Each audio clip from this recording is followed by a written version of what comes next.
सभी को पता है आज की क्लास में क्या होने वाला है। सिद्ध सिद्धांत पद्धति में हम चतुर्थ उपदेश पढ़ने जा रहे हैं आज की क्लास में। ओके, अभी तक हमने 3 उपदेश कंप्लीट कर लिया है। आज की क्लास में हम चतुर्थ उपदेश को कंप्लीट करेंगे। तो सबसे पहले हम विषय वस्तु जान लेते हैं, चतुर्थ उपदेश में क्या पढ़ना है हमें सिद्ध सिद्धांत पद्धति में। तो चतुर्थ उपदेश में बताया गया है, जो इसका नाम ही बताया गया चतुर्थ उपदेश का, पिंडाधार। पिंड का आधार, पिंड यानी शरीर का आधार क्या है। तो शरीर का आधार बताया गया है अकुल, यानी इसमें शक्ति के लिए बताया गया अकुल जो शक्ति है, शिव जी की जो शक्ति है उसको आधार कहा गया है। जहां पर कि कुल और अकुल का भेद की चर्चा आती है, कुल क्या है और अकुल क्या है इसके भेद की चर्चा आती है। फिर कुंडली शक्ति की स्थिति और जागृत कैसे होती है ये भी बताया गया है। फिर निजा शक्ति को सभी शरीरों की आधारभूत चेतना स्वरूप जागृत शक्ति कही गई है, यही आधार शक्ति है। तो किस शक्ति को आधारभूत शक्ति कहा गया है? तो निजा शक्ति को। हमने पहले पढ़ा था जो 5 शक्तियां बताई गई थी शिव जी की, तो पहली जो शक्ति थी निजा शक्ति ही थी, उसको हम अनावा शक्ति भी बोलते थे। ओके, तो निजा शरीर ये अपने शरीर की आधारभूत शक्ति है, इसी से ही सारी प्रक्रिया स्टार्ट होती है। शिव की सृष्टि रचना की इच्छा ही निजा शक्ति है। तो शिव जी की सृष्टि की रचना जो है वो इच्छा ही निजा शक्ति है। ओके, तो निजा शक्ति से स्टार्ट होती है ये सृष्टि की रचना। अब कुल क्या है अकुल क्या है ये जानेंगे हम। इसमें कुल और अकुल की चर्चा की गई है। तो कुल का अर्थ है शक्ति, ये जो हमने शक्ति पढ़ा ना निजा शक्ति, वही कुल है। और अकुल यानी शिव है। ओके, कुल की 5 शक्तियां बताई गई है। तो कुल की 5 शक्तियां बताई गई है। और अकुल का कोई जाति नहीं है, उसका कोई जाति भी नहीं है, कोई वर्ण नहीं, कोई कलर नहीं है, कोई गोत्र नहीं, किसी को गोत्र के नहीं है। यानी यहाँ पर हम समझ सकते हैं, आप योग सूत्र में पढ़े हो तो आप उस सूत्र का नाम बताइए, मतलब सूत्र बताइए वो, ठीक है, उससे जो कनेक्ट करता है, जिसका कोई जाति नहीं वर्ण। हाँ बताइए, सूत्र बताइए, इससे हम कनेक्ट कर सकते हैं चीजों को।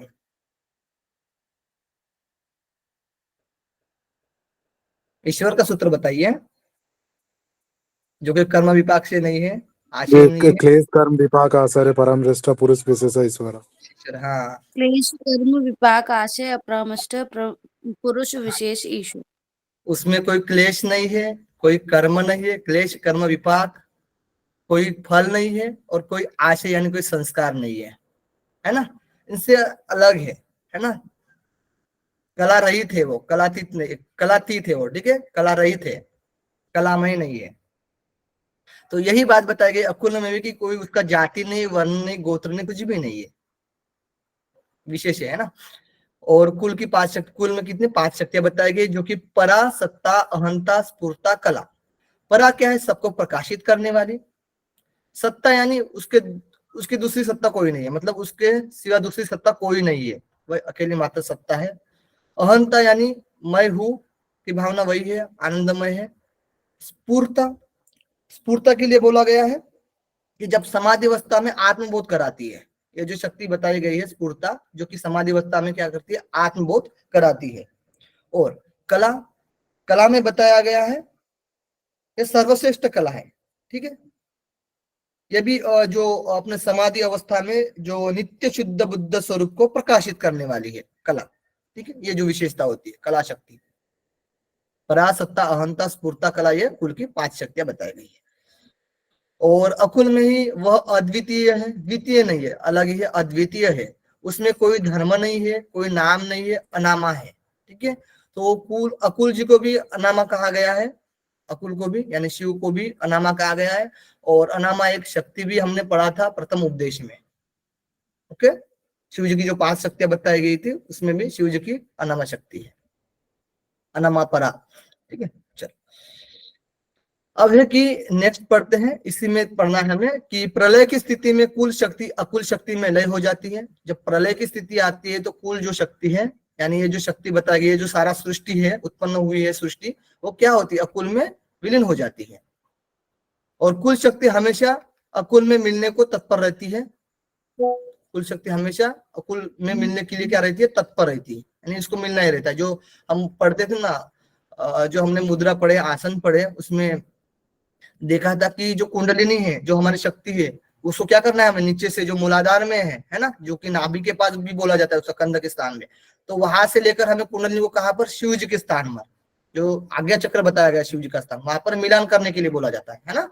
तो वही कुल शक्ति हमेशा अकुल में मिलने के लिए तत्पर रहती है। प्रलय के समय कुल अकुल में लय होने के बाद नित्या शक्ति के रूप में शेष रहती है। यानी जब जो कुल है वो अकुल में मिल जाने के बाद वो जो प्रलय की स्थिति में कैसे रहती है, वो शक्ति नीच स्वरूप में रहती है, सोई हुई रहती है, नीच स्वरूप में रहती है। परम शिव की शक्ति कभी लुप्त नहीं होती, ये नीच स्वरूप में है, कभी लुप्त नहीं होती। सृष्टि की स्थिति में वह चर अचर पदार्थों के रूप में व्यक्त रहती है। तो जो चलने वाले चर है और जो अचर है, जो स्थिर है यानी जड़ तत्व है, जो चंचल तत्व है यानी जिसमें चेतना है, जिसमें चेतना नहीं है, वो सब पदार्थ के रूप में क्या रहती है, वो व्यक्त रहती है शिव जी की शक्ति। ओके, प्रलय के वक्त फिर शिव शक्ति का समरस होने पर वह एक ही शेष रहता है। ठीक है, जब प्रलय के वक्त में क्या होता है, शिव और शक्ति का समरस होने पर वह एक ही शेष बचता है। यहाँ तक हमने कुल और अकुल का भेद देख लिया था, कुल क्या है और कुल क्या है देख लिया था। कुल में 5 शक्तियां बताई गई, पराज, सत्ता, अहंता, स्फूर्ता, कला, और शिव में बताया गया था कि कोई उसका जाति नहीं, वर्ण नहीं, गोत्र नहीं। ठीक है, और जो कुल होती है वो अकुल में मिलने के लिए तत्पर रहती है हमेशा के लिए। ओके, यहाँ तक कोई डाउट हो तो पूछ सकते हो, नहीं तो फिर कुंडलिनी के बारे में हम पढ़ेंगे। बस 2 ही पॉइंट है इसमें, बहुत छोटा सा है, उसके बाद हम एमसीक्यू भी करेंगे। ओके, चलो कुंडलिनी के बारे में पढ़ते हैं। जब योगियों की कुंडलिनी जागृत होती है उसे पिंड सिद्ध कहा जाता है। जब योगियों की कुंडलिनी जब जागृत होती है ना, तब उससे पिंड सिद्ध कहा जाता है। पिंड की सिद्धि होगी, शरीर की सिद्धि होगी जब जागृत हुई तब। सामान्यतः कुंडलिनी के 2 प्रकार, देखिए यहाँ पर आदत है 2 प्रकार है ना, सिद्ध सिद्धांत पद में कुंडलिनी के कितने प्रकार है, तो 2 प्रकार है। एक होती है प्रबुद्ध और एक होती है अप्रबुद्ध। प्रबुद्ध यानी जागी हुई कुंडलिनी, जो कि प्रबुद्ध हुई है, प्रबुद्ध हुई है ना, जागी हुई कुंडलिनी। और अप्रबुद्ध यानी सोई हुई कुंडलिनी। सोई हुई कुंडलिनी चिंतन, क्रिया, प्रपंच से पूर्ण होती है, इसलिए इससे कुटिला भी कहा जाता है। इसीलिए कुटिला कहा जाता है कि वो चिंतन करती रहती है। जो हमारा अभी मन में भी चंचलता चल रही है, चिंतन चलता रहा है, चलता है। ठीक है, और जो हम क्रिया करते हैं, जो प्रपंच से हम लगे हुए हैं, ये सब किसकी देन है, ये कुंडलिनी सोई हुई है ना, इसी की देन है। इसको जागरूक करना चाहिए, यानी ये अप्रबुद्ध है। ओके, और कार्य के हिसाब से कुंडली के 3 भेद बताए गए। और कार्य के हिसाब से कुंडली कितनी भेद है, तो 3 भेद है, 3 टाइप के कार्य करती है, 3 भेद से कार्य करती है।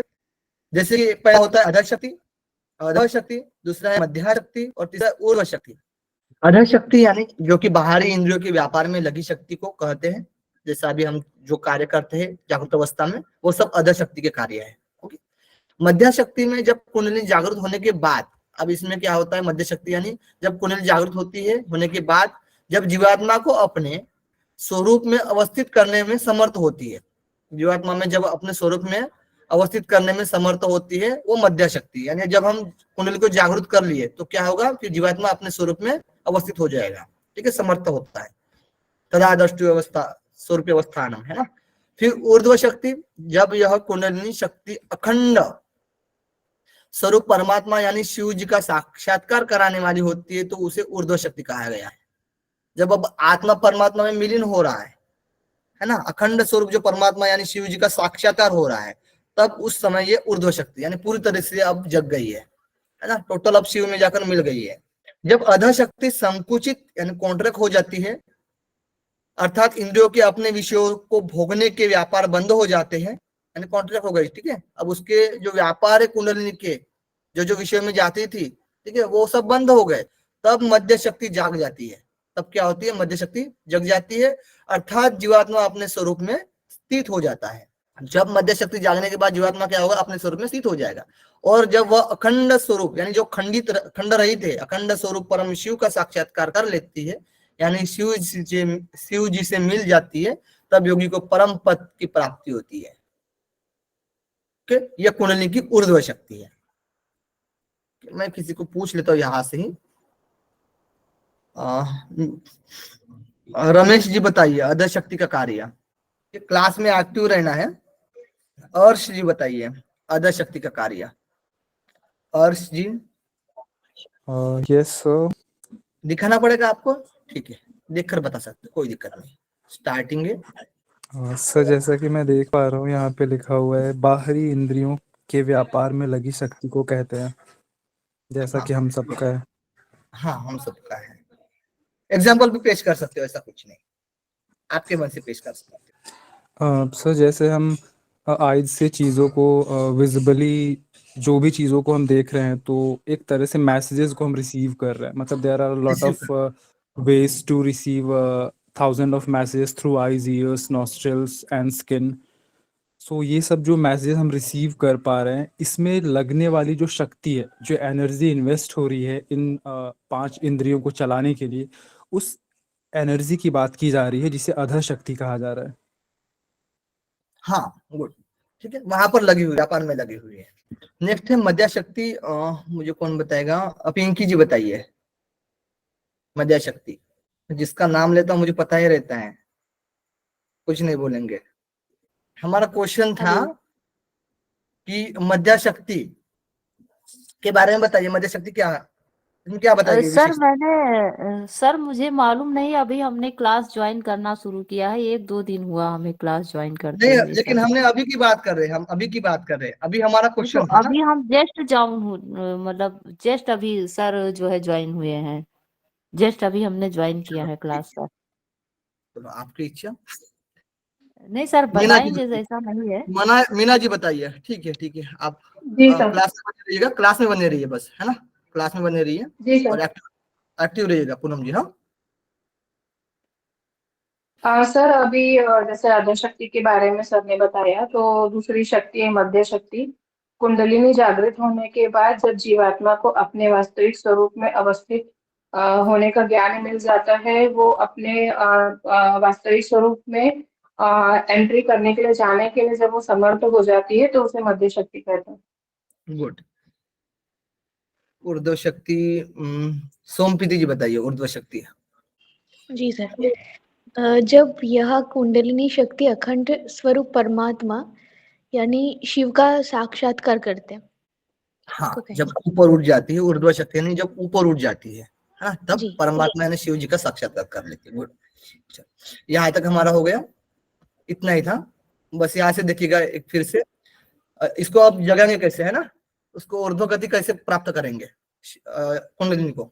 तो इन्हीं वजह से यहाँ पर बोला गया कि अब कुंडलिनी जागरण के लिए योगी क्या करता है। तो यहाँ पर एक वेरी इंपॉर्टेंट है मूल बंधा, ठीक है, मूल बंधा ध्यान रखना आप लोग। अब पढ़ते हैं।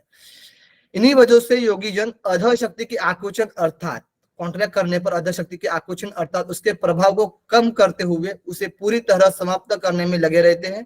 यानी योगी जन जो अधर शक्ति को समाप्त करने में लगे रहते हैं ना, यही सब क्रियाकलापों की जड़ है ना, इसको एक नष्ट करना है, मेन समस्या यही है। तो इसी को समाप्त करने में लगे रहते हैं सभी योगी जन।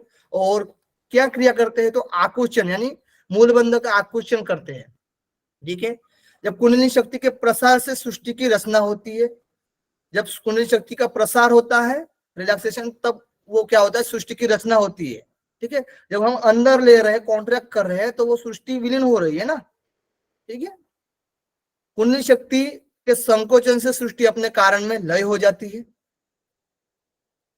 यानी कि मूल में कुंडलिनी है, मूलाधार में कुंडलिनी है, और इसलिए कुंडलिनी शक्ति को मूल भी कहते हैं। और सभी सिद्धा मूलाधार की साधना में लगे रहते हैं। तो मूलाधार में कुंडलिनी रहती है और मूल की साधना में सभी सिद्ध जो लोग हैं, जो योगी लोग हैं, जो साधक जो है, वो साधना में लगे रहते हैं और मूलाधार यानी मूल बंध का आकुचन करते हैं। ये ध्यान रखना, कॉन्ट्रैक्ट करते हैं ना। सर आकुंचन का अर्थ क्या है? कॉन्ट्रैक्शन। हाँ, कॉन्ट्रैक्शन। कुंडलिनी का अनुभव कैसे होता है? अब कुंडलिनी का अनुभव कैसे होता है? तो एक स्थूल रूप से और एक होता है सूक्ष्म रूप से। स्थूल रूप से है कि सामान्य सभी मनुष्य इसे जानते हैं, यानी हमें विषयों में बांध कर रखती है तो सबके जानने में आती है ना। जो जो हमारे विषय है उसमें हम बंधे हुए हैं, उसी का चिंतन मनन चल रहा है, कोई भी हो, XYZ, है ना। तो यह है हमारे स्थूल रूप से दिखने में आती है। जब सूक्ष्म रूप इसका क्या है, तो जो बाह्य अनुभूतियों में मग्न होता है वह उस सूक्ष्म रहस्य को कभी नहीं जान पाता। जो बाहरी संसार में गुता हुआ है तो वो सूक्ष्म लक्ष्य को, सूक्ष्म रूप को ध्यान ही नहीं देता है, ध्यान जाता ही नहीं है, बाहरी संसार में पड़ा हुआ है। गुरु गोरखनाथ कहते हैं इसलिए योग साधकों को गुरुमुख से ज्ञान लेकर उस शक्ति को जागृत करना चाहिए। तो गुरु ही बता सकते हैं अच्छे से मार्ग, है ना। जो जागृत करना है तो गुरु ही बता सकते हैं, तो गुरुमुख से जानना चाहिए। कुंडलिनी जागरण की क्रिया तब तक करे जब तक कि वह सर्वोच्च स्थिति तक न पहुंच जाए। कब तक करना है, जब तक कि वो परम शिव में जो शक्ति है वो विलीन ना हो जाए, तब तक इसका अभ्यास करते रहना है हमें। योगी कुंडलिनी को जागृत करके ऊपर तक ले जाते हैं और शिव का सानिध्य प्राप्त करते हैं, यही परम पद है। यहाँ तक कोई डाउट नहीं होना चाहिए। किसी को कोई डाउट हो तो बताइए। यहाँ पर हमारा चतुर्थ उपदेश है वो कंप्लीट हो गया। अब सर क्वेश्चन कुंडलिनी के 2 प्रकार कौन से बताए थे? प्रबुद्ध और अप्रबुद्ध। ठीक है। प्रबुद्ध यानी जागी हुई और अप्रबुद्ध यानी सोई हुई। और भेद बताया गया है तो अध, मध्य और अर्ध, ऊर्ध्व। मध्य और ऊर्ध्व। 3 प्रकार। हाँ जी, सिद्धार्थ जी पूछ लीजिए, आपका क्वेश्चन कुछ हो तो बताइए। सर ऊर्ध्व वाला जो आपने बताया था उसमें सर ऐसा भी बोल सकते हैं ना, समझने के तौर पे, कि क्या? जब आत्मा का परमात्मा ऊर्ध्व अर्ध, मध्य, ऊर्ध्व, तो ऊर्ध्व वाला जो आपने बताया था तो उसमें ऐसा भी बोल सकते हैं ना कि आत्मा का परमात्मा से मिलन होता है, तो यानी कुंडलिनी के हिसाब से, तो उस ऊर्ध्व शक्ति कहते हैं। समझने के तौर पे ऐसा समझ सकते हैं। देखिए मेन एग्जैक्ट हमें एग्जैक्ट शब्द जो यूज करना है ना, तो ये हम यूज करेंगे। हाँ हाँ कभी भी हो, कहीं पर भी हो, मेनली हम यूज कर सकते हैं जो हाँ शक्ति मूलाधार में है ना। शक्ति कहाँ पर हाँ बताएगी? मूलाधार में है, वो कुंडलिनी है। बराबर है। कुंडलिनी शक्ति जो है वो हाँ फ्यूज की शक्ति है। ओके, तो उसको क्या करना है, हमें ऊर्ध्व यानी ऊपर की तरफ लेकर जा रहे हैं। जब हम सुषुम्ना नाड़ी से लेकर हाँ जाते हैं ना, हाँ सुषुम्ना नाड़ी आज्ञा चक्र में पहुंचाना है उसका। आज्ञा चक्र में शिव जी का स्थान है। ओके, तो वहां पर इसको मिलन करना है। यानी वो क्या कर रही है, वो शक्ति से हमें क्या हो रहा है, परमात्मा यानी जो परम शिव है उसका साक्षात्कार हो रहा है। ओके, अच्छा हाँ हाँ तो ये मेन शब्द यही यूज करेंगे हम, ज्यादा बेटर ठीक रहता है है। सर। अब देखिए कुछ क्वेश्चन कर लेते एक लाइन में, फिर हम ऑप्शन के हिसाब से भी करेंगे। सिद्ध सिद्धांत पद्धति में कुंडलिनी शक्ति की चर्चा किस अध्याय में की गई है? चतुर्थ अध्याय में। चतुर्थ अध्याय में। गुड। सभी पिंड की आधार शक्ति किसे कहा गया है? ये आंसर मत लिखना, ठीक है। निजा शक्ति या अनाम शक्ति? अनाम शक्ति। हाँ, पहले निजा आधारभूत शक्ति। शक्ति निजा शक्ति आई। ओके, पिंड की आधार शक्ति किसे कहा गया है? तो निजा शक्ति। बाकी निजा शक्ति। में रहेंगे तो उसी सबसे लगाएंगे, नहीं तो फिर निजा शक्ति को ध्यान रखना है। सृष्टि की रचना कुल की श्रेणी में आएगा या फिर अकुल की श्रेणी में? सृष्टि की जो रचना होती है कुल में सर। कुल की, हाँ कुल में। और प्रलय के दौरान कुल का लय कहाँ पर होता है? कुल में। अकुल में। गुड। सर कुल को प्रकृति भी बोल सकते हैं ना, जड़ जड़ प्रकृति। जड़ प्रकृति। समझने के लिए। ये संसार ही है, लेकिन एग्जैक्ट नाम देना है हमें कुल। हाँ हाँ, तो उसके कुल यानी पांच भेद भी बताए गए, प्रकार। 5 प्रकार भी बताए सर कुल। ठीक है, हाँ कुछ बोल रहे कुल सर में यहाँ पे इसको, सत- हाँ इस पे ये भी क्रिएट कर सकते हैं ना कि कुंडलिनी का प्रसार हो रहा है तो कुल यानी सृष्टि की रचना हो रही है। अगर कुंडलिनी का संकोचन हो रहा है तो सृष्टि अपने कारण में लय हो रही है, कुल में जा रही है। लेकिन आपको एक बात पता है कुल में कितनी चीजें आती हैं? सर कुल में पढ़ते 5 रहना। चीजें, 5 बताई थी ना आपने, परा, सत्ता, अंता, स्मृता और कला। नहीं, गए हो आप। कुल में क्यों? बताइए आप, जिसको पता है ना वो बताइए अच्छे से, ठीक है। जिसने पढ़ा है वो यही नॉलेज बताता है, ठीक है। बताइए आप, इसी में कंफ्यूजन होता है। हमें कनेक्ट करते रहना है चीजों को। कुल यही तो है। ये जो सृष्टि है ना, तो सृष्टि में क्या आता है? सत्व, रज, तम, काल और जीव, ये 5 चीजें पढ़े ना कुल पंचक जी सर। यही बात है, ठीक है। नोट कर लीजिए साइड में। इसके यहाँ पर पूछा जाएगा कि कुल में क्या आता है, तो यही चीजें आएंगी। सत्व रजत तमो, सत्व रजत तमो कहाँ पर रहते? प्रकृति में रहते हैं ना, काल और जीव। ओके, ये सारी चीजें। तो ये मतलब जड़ भी है, चेतन भी है और जड़ भी है, मतलब दोनों चीजें आएंगी इसमें कुल में। सिद्ध सिद्धांत पद्धति के मुताबिक योगी कुंडलिनी जागरण के लिए कौन सा बंध लगाते हैं? मूलबंध। मूलबंध। शक्ति के रूप में कुंडलिनी के कितने भेद बताए गए हैं? 3 भेद। मध्य और ऊर्ध्व।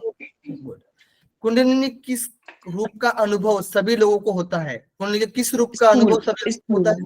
स्थूल रूप का। और किस रूप का अनुभव सिर्फ योगियों को होता है? सूक्ष्म रूप का। सूक्ष्म रूप का। Okay, good. कुंडलिनी की मध्य शक्ति से क्या होता है? जीवात्मा अपने स्वरूप में अवस्थित हो जाता है कुंडलिनी जागरण होने के बाद। और ऊर्ध्व शक्ति का फल क्या बताया गया है? परम पद शिव में विलीन हो जाता है। परम शिव में विलीन हो जाता है, परम शिव का साक्षात्कार हो जाता है। ये कंप्लीट हुआ हमारा चतुर्थ उपदेश। अब कुछ क्वेश्चन थे, द्वितीय उपदेश, तृतीय उपदेश और चतुर्थ उपदेश कंप्लीट कर लेंगे आज की क्लास में। देखते कितना हो पाता है। ये हमने कल क्वेश्चन कर लिया था, फिर से एक बार देख लीजिएगा। द्वितीय उपदेश से क्वेश्चन चल रहे हैं अभी, ठीक है ना। चक्र और पीठ बताए गए हैं, आपको आंसर देना है। कूट में कूट भी दिया गया है। सर सीक्वेंस में, ये तो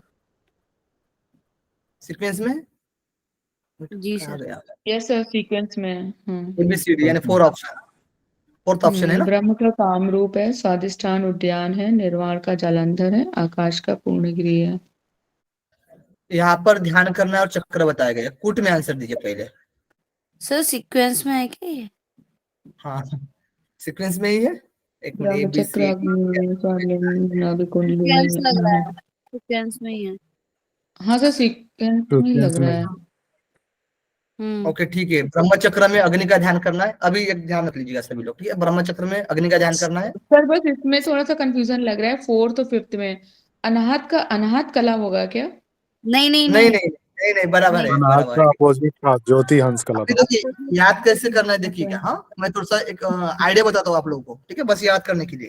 ये भी चीजें याद हो सकती है, ऐसा नहीं कि यहाँ से क्वेश्चन आएगा, लेकिन मे भी आ भी जाएगा। तो देख लीजिए, ब्रह्मचक्र अग्नि से संबंधित है। ब्रह्मचक्र यानी मूलाधार में क्या होता है? त्रिकोणाकार की अग्नि होती ये होती है ना, त्रिकोणाकार की योनि होती है। तो वहां पर अग्नि का स्थान भी बोला जाता है ना, लपकते हुए जो ऊपर में रहती है, ठीक है, अग्नि ज्योति है ना। तो यहाँ से आप कनेक्ट कर सकते हो। क्या स्वादिष्टान का जो स्थान बताया गया वो तो लिंग ही बताया गया है, तो लिंग पर ध्यान करना है। ओके, अब नाभि में जो हमने वशिष्ठ संहिता में पढ़ा था, तो नाभि में जो कंद है में उसमें कुंडलिनी रहती है। ओके, ये द्वितीय उपदेश में कुंडलिनी का स्थान नाभि में बताया गया है, लेकिन जब आप चतुर्थ उपदेश अभी पढ़ा तो वहां पर क्या बताया गया? कुंडलिनी का स्थान मूलाधार बताया गया। मूलबंध बताया, मूलाधार। हाँ, मूलाधार बताया गया, मूलबंध बताया गया है। ये छोटी छोटी बातें आप नोट कर दीजिएगा, ठीक है, बाद में याद नहीं रहेगा। अनाहत जो 4था नंबर का जो चक्र आता है, ठीक है, उसमें ज्योति हंस कला है। तो देखिएगा, हंस जो रहता है ना, सोहम बोलते हैं, जो हंस बोलते हैं, जो हृदय में होता है, हृदय में हंस, जो हमने ध्यान भी पढ़ा था घेरन संहिता में। तो हृदय में जो ध्यान बताया गया, स्थूल ध्यान, वहां पर हंस कला की बात आती है। ओके, वहां पर हंस कला, तो वहां से आप कनेक्ट करो। ज्योतिर्ध्यान, जिसमें ज्योतिर्ध्यान की बात है। यहाँ पर ज्योति हंस है, लेकिन वहां पर स्थूल ध्यान में बताया गया है, ठीक है, ये ध्यान रखना। हाँ सर, वो हाँ, उसमें भी तो ज्योतिर्ध्यान का ही नाम बोला है ना, ज्योतिर्ध्यान। नहीं, लेकिन स्थूल ध्यान में बताया गई चीजें, हंस के बारे में, हंस की विशेषता जो बताई गई है ना, वो स्थूल ध्यान में बताया गया, हृदय में करने के लिए। और एक सहस्त्राण में आता है ना, तो हृदय में बताया गया है, उसमें हंस की बातें आती है। जब गुरु की भी विशेषता बताई जाती है उसमें, वहां पर हंस की भी चर्चा आती है। अब देखिए, कंठ में बताया गया अनाहत कला, यानी अनाहत की विशेषता कंठ में है। ये थोड़ा सा अलग आप ध्यान रखना। और इसमें ईडा पिंगला का भी संबंध होता है, ईडा पिंगला और सुषुम्ना, ठीक है, ये तीनों नाड़ियां मिलती है कंठ में, है ना। कंठ यानी जो बांधते हैं ना जालंधर बंध, वहां पर नाड़ियों का होता है, ठीक है, नाड़ियों का जाल हो जाता है। तो वहां पर ईडा पिंगला और सुषुम्ना की भी बात यहाँ पर ध्यान रखना। और अनाहत कला ये अलग से ध्यान रखना आप लोग। फिर तालु में तो शून्य रहता है, यानी शून्य से हम ये कनेक्ट कर सकते हैं, तालु में जो लटकता हुआ पिंड है, पिंड में शंकिनी नाड़ी का विवर है, उसको 10वां द्वार भी बोलते हैं। और शंकिनी नाड़ी का जो विवर है, यानी शून्य स्थान है ना, वहां पर विवर यानी क्या होता है? शून्य होता है, तो हम शून्य से रिलेट करते हैं। ओके, अब भूचक्र, भू चक्र यानी भ्रूमध्य चक्र, ये शिव जी से संबंधित है। ये दीपक से संबंधित बोल सकते हैं हम। जो हम क्या बोलते हैं, सूर्य नमस्कार की जो अश्व संचालनासन जो करते हैं विधि है ना, हाँ, आज्ञा चक्र का ध्यान देते आज्ञा हैं चक्र हम। होता है। दीपक एकदम हम सूर्य की तरफ देख रहे हैं, यहाँ से हम्म। तो कनेक्ट करने के लिए बस बता रहा हूं मैं। ओके, अब आते हैं निर्वाण। कोई नहीं, निर्वाण यानी समाधि। तो यहाँ पर अब धुएं की शिका के समान बताया गया है। यहाँ पर थोड़ा सा आप अलग से एक ध्यान रख सकते हो, मुझे इसमें बारे में कुछ आइडिया नहीं मिल रही है। ओके ना। और आकाश में आकार रहित ही रहेगा। आकाश में क्या होगा, आकार रहित रहेगा, उसमें कोई आकार नहीं, यानी आकार रहित शून्य। ओके, ये तो अब कनेक्ट ही हो रहा है। ठीक है, ये दोनों अलग से कंठ में अनाहत कला, जो कि अनाहत में अनाहत कला नहीं आएगी, कंठ में अनाहत कला आएगी, और निर्वाण में धुएं की शिक्षा का ध्यान करना है। दो ही बात है, बाकी तो सब कनेक्ट हो रहा है, कोई दिक्कत नहीं है आप लोगों को। मुझे लगता है याद भी थोड़ा बहुत हो ही गया होगा इस तरीके से बताया मैंने। नेक्स्ट क्वेश्चन करते हैं, आकाश चक्र में कितने पंखुड़ियों से युक्त कमल है? सहस्त्र। डिस्टर्ब। ठीक है, सहस्त्र तो इसमें बताया गया है ना, योगोपनिषद पढ़े हो आप, उसमें बताया होगा, या फिर शिव सेता में बताया गया है ना, शिव सेता में बताया गया। ठीक है, उसको छोड़ो, शिव सेता में बताया गया सहस्त्र, जो कि सहस्त्र चक्र के लिए बोला जाता है। आकाश चक्र में कितने पंखुड़ियों से युक्त कमल है? कन्फ्यूजन। सर 16 है क्या इसमें? 16 दल वाला कमल है। हाँ 16 है ना। हृदय में कितने हैं? हाँ हृदय में तो कितने? 12 12 है हृदय। विशुद्धि में, हाँ विशुद्धि में 16 है।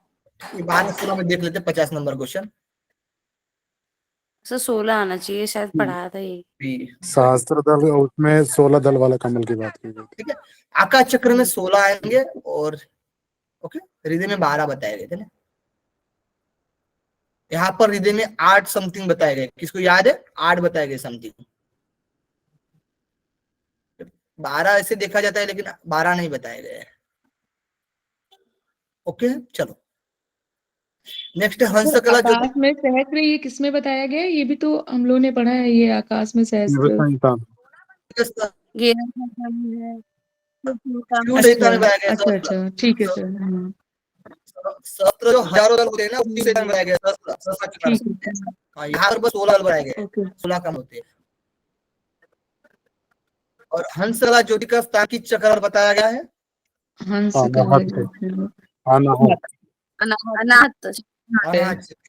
अनाहत। अभी हमने बताया था ना अनाहत। 10वां द्वार किस चक्र को कहा गया है? इसी को हृदय चक्र 10वां द्वार किस चक्र को कहा गया है?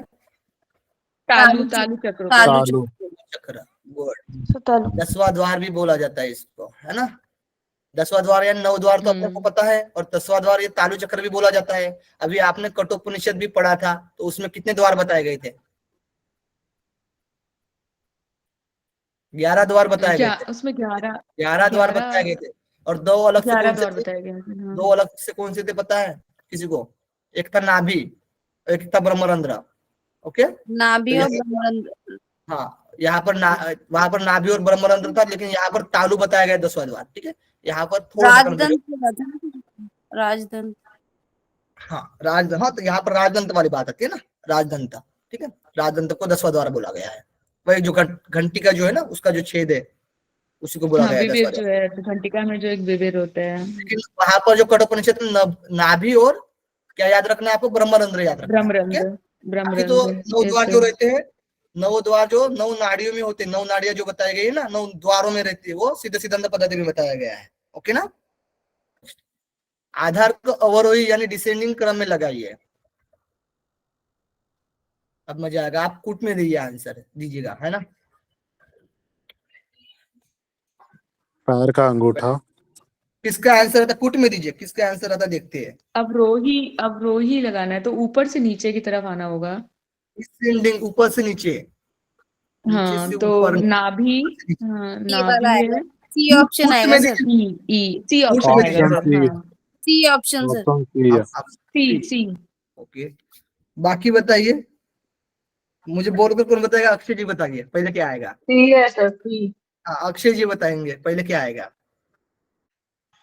नाभि, उडियान, नाभि, पहले नाभि फिर उडियान, ऊपर से नीचे आ रहे हैं ना, हाँ नाभि के बाद उडियान, उडियान, उसके बाद उडियान में सीलिंग आएगा, फिर भी लिंग, गुदाद्वार, गुदाद्वार,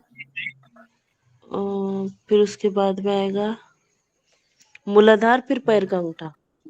मूलाधार और फिर पैर का अंगूठा। गुड, हाँ ठीक है, ऐसे भी याद रख सकते हो। पैर का अंगूठा पहले, फिर मूलाधार, फिर गुदाद्वार, फिर लिंग, फिर उड्डयन, फिर नाभि, नाभि के बाद फिर आएगा हृदय, कंठ, फिर तालु,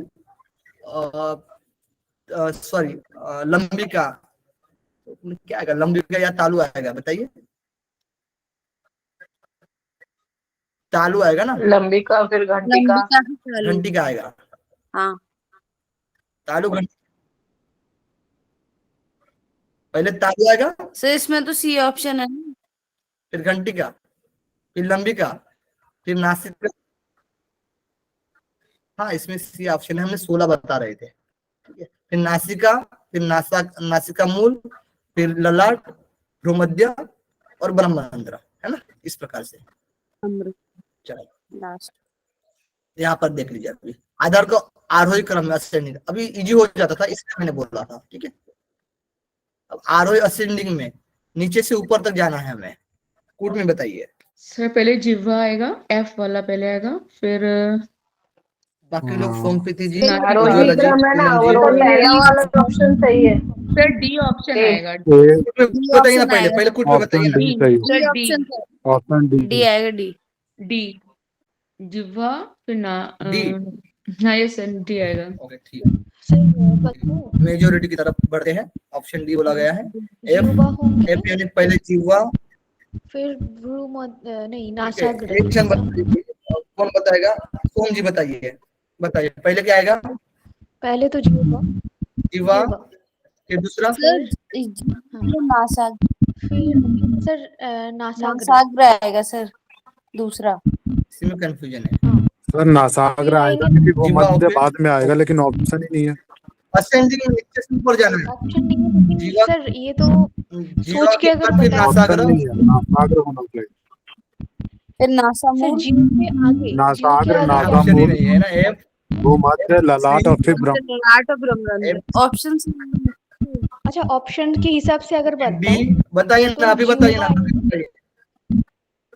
अच्छा ऑप्शन के हिसाब ओके, से बताती हूँ।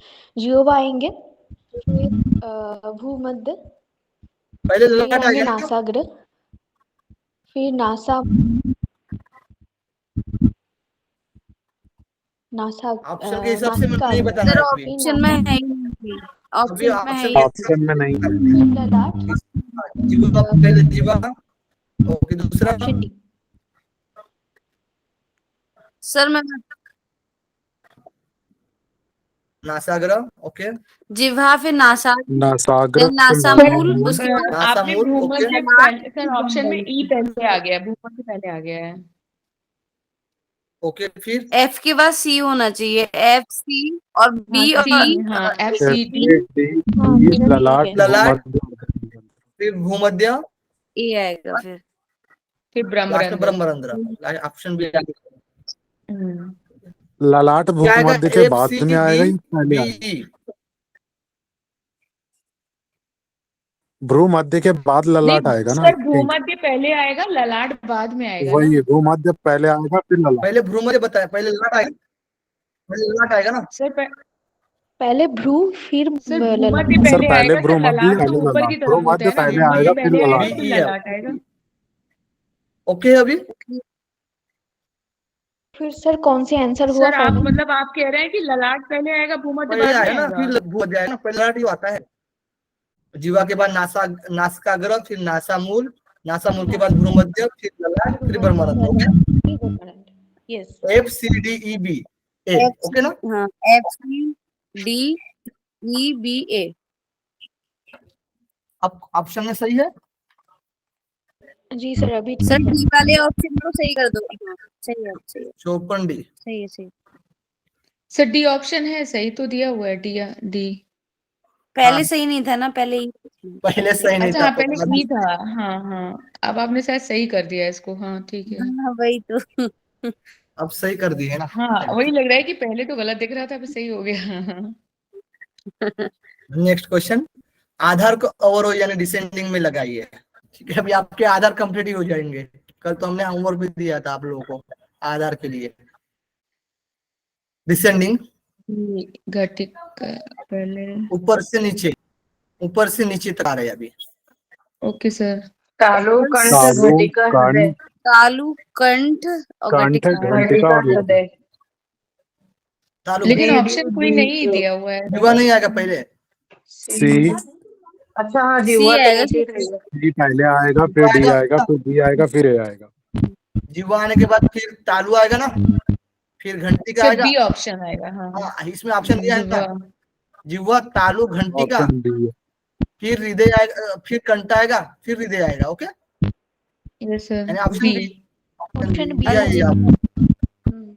बी ऑप्शन हो गया सर। तो अभी देखिए, एक मिनट ध्यान रखिएगा। पैर का अंगूठा, ध्यान रखिए, पैर का अंगूठा, मूलाधार, गुदाद्वार, लिंग, उड्डयन, नाभि, कंठ, हृदय हुआ कंठ, फिर घंटिका, तालु, जिह्वा, नासिका, नासिका मूल, भ्रूमध्य, ललाट और ब्रह्मरंध्र। ओके है अभी? ठीक बोला मैंने?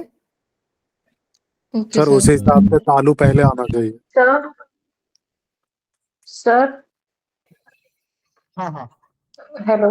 हाँ सर हाँ। ये मेरे पास सिद्ध सिद्धांत पद्धति की बुक है, तो उसमें जो 11वां आधार है वो जिह्वाधार है और 12वां भूमध्य है, 13 नासिकाधार है। पहले पैर का अंगूठा दिख रहा है सबको? पैर का अंगूठा, जी मूलाधार, गुदाद्वार, लिंग और नाभि, यहाँ तक सबको क्लियर है? ठीक है, यही बोला था। फिर हृदय और कंठ, याद भी इसको क्लियर है। यहाँ पर कंफ्यूजन बस, पहले का घंटिका, फिर तालु, फिर जीवा, ये तीन आपको सीक्वेंस याद रखना अलग से। घंटिका, तालु, जीवा, यहाँ पर बड़ा कंफ्यूजन हो रहा है, बाकी सब कोई दिक्कत नहीं है। फिर उसके बाद आएगा भ्रूमध्य, इसमें भ्रूमध्य दिया गया है। ठीक है, तो ये थोड़ा सा कंफ्यूजन है, हमने थोड़ा सा अलग तरीके से वहां पर दिखा था। ठीक है, तो वहां का हमारा क्वेश्चन गलत हो गया। पहले भ्रूमध्य आया, फिर नासिका, फिर नासिका मूल और ललाट और ब्रह्मरंध्र। तो पहले का भी हमारा क्वेश्चन सही था, लेकिन आपने सही था ऑप्शन तो चेंज कर, वहां पर अब दुरुस्त करना पड़ेगा। चलो देखते हैं। गुड मीना जी, पहले भ्रूमध्य आ गया, आधार को अवरोही क्रम में लगाना है इसमें। तो इसमें था, अभी एक बार अभी देख लीजिए, मैं अभी बता देता हूँ। ठीक है, यहाँ पर भी कंफ्यूजन दूर हो जाएगा। पहले भूमध्य आ जाएगा। देखिए, अब यहाँ पर सबसे पहले क्या आएगा, जिह्वा। असेंडिंग में जा रहे हैं। ठीक है, सुनिए मेरी बात, अभी माइक म्यूट करिए सर नीचे आप। ठीक है, माइक म्यूट कर लीजिए। असेंडिंग में नहीं, नीचे से हम ऊपर जा रहे हैं, नीचे से ऊपर जा रहे हैं, तो हमें पहले जीवा लाना है। ठीक है, जीवा एफ जिसमें है, यहाँ पर एफ है। फिर उसके बाद आएगा भ्रूमध्य।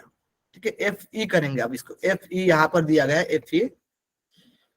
फिर आएगा नासिकाग्र, सी आएगा, एफ ई सी। तो यहाँ पर अब चेंज कर देते, पहले का हमारा आंसर सही ही था, लेकिन हमने गलत कर दिया था उसको। ठीक है, यहाँ पर एफ ई और सी, एफ ई और सी।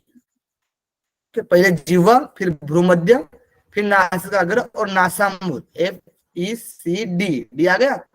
अब आएगा ललाट और फिर आएगा ब्रह्मरंध्र। ओके अभी? ठीक है, भ्रूमध्य में कंफ्यूजन हो गया था, सबको कंफ्यूजन हो गया था, क्योंकि बाद में आता है नासिका के बाद में, वैसे ही क्योंकि ये आएगा सबको। सीक्वेंस ठीक है, में, लेकिन क्योंकि अब आपको सीक्वेंस क्लियर नहीं हो है गया ना उस होगा। तरीके से, मतलब ऊपर नीचे।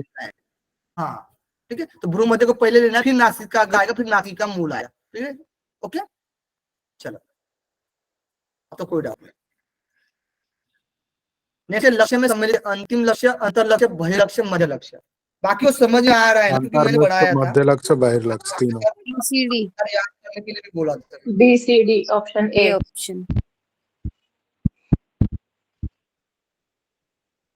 Option A B C D.